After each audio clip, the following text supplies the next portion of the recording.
Hey everybody, this is behind the scenes at the FW Weekly Music Awards. You can see I've drafted a very neat couple of pages of cheat sheets here with all of my punchlines. Not that you're going to realize that any of that is scripted whatsoever. It's my writing team, my old friend Eric, who's wearing the exact same Velvet Underground shirt that I am wearing on the front of my website. There's Eek, his trusted sidekick, and also wealth of comedic knowledge. Our very plush dressing room here at Bass Hall.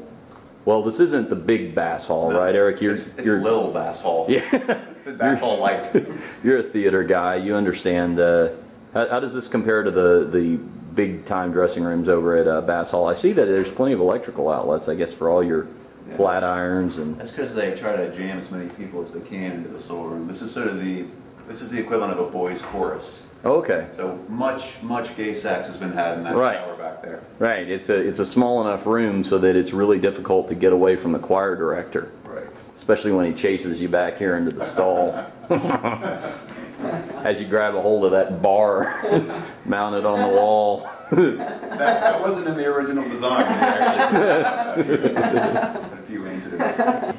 Before I was busy failing at a radio career, I failed at a music career. So I have sort of a personal connection to everybody in the room.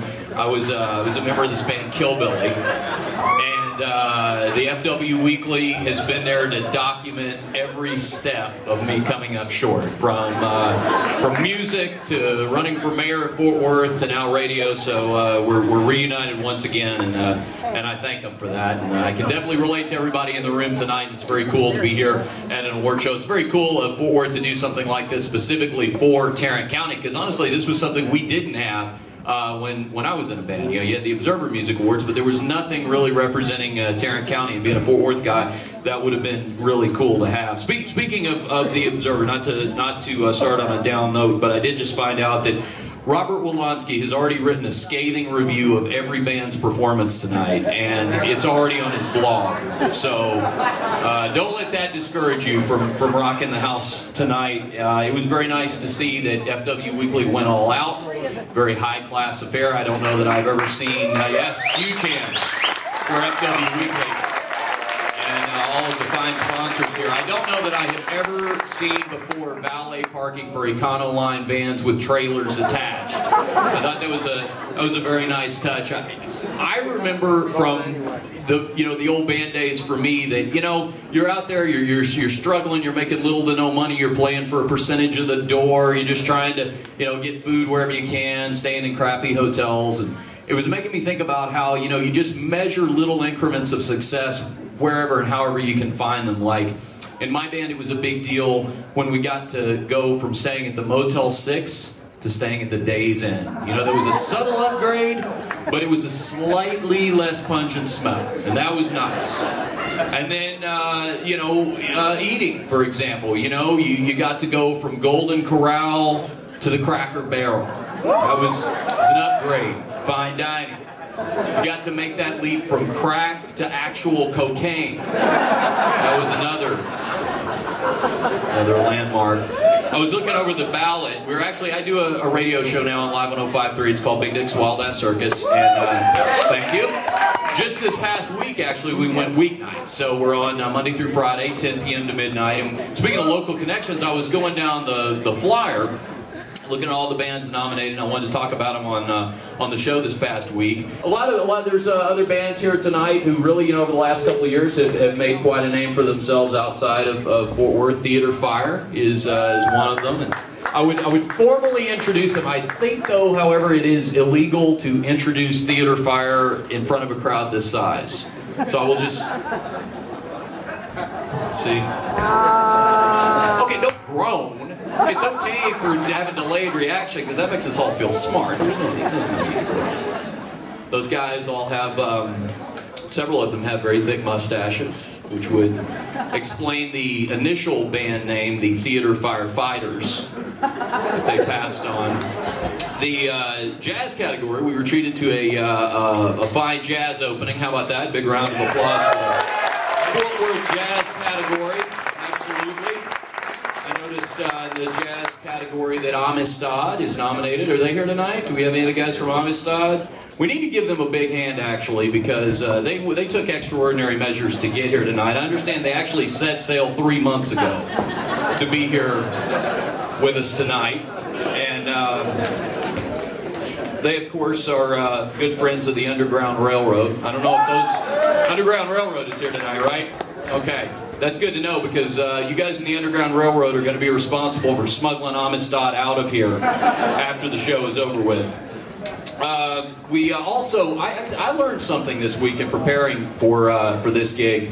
I didn't know what nerdcore was. And I now know what nerdcore is. I tell you, I'm new to it, but I'm intrigued. I'm intrigued because I like rap and because I have a MacBook. So I didn't realize these two had previously been married.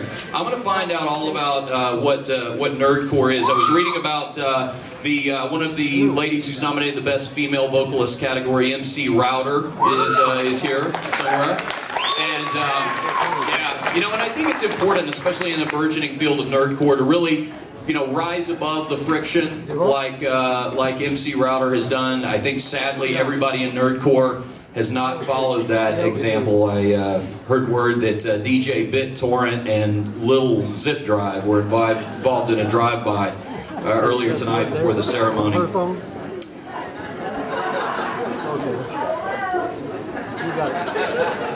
It's okay, as long as just the people in the nerdcore category laugh at that, that's okay. Great band names tonight. Great band names tonight going down the ballot. I saw in the Best Live category that Darth Vato is defending their title. Going for it a second time in a row. Getting here was not easy for them either. I understand that out in the parking lot, Lou Dobbs was trying to build a wall around their Chevy Impala, which you know, there's no reason not to let him be a part of the festivities tonight. I actually, on the show earlier today, I was doing a show before I came over here, and I highlighted the band Tame, and Quiet. I not only like the music, but I loved the band name. And I don't know, I wasn't here for awards presented earlier this evening, but I went ahead and crowned them best use of a band name with ellipses, because nobody else had it. I think they took it by default.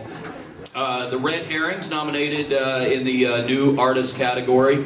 If you go down the Red Herrings catalog, you know, they've been very true to the band name. They brought us, of course, Weapons of Mass Destruction, Gay Marriage, and of course their debut EP, We Looked Into Whitewater and All We Found Was This Intern.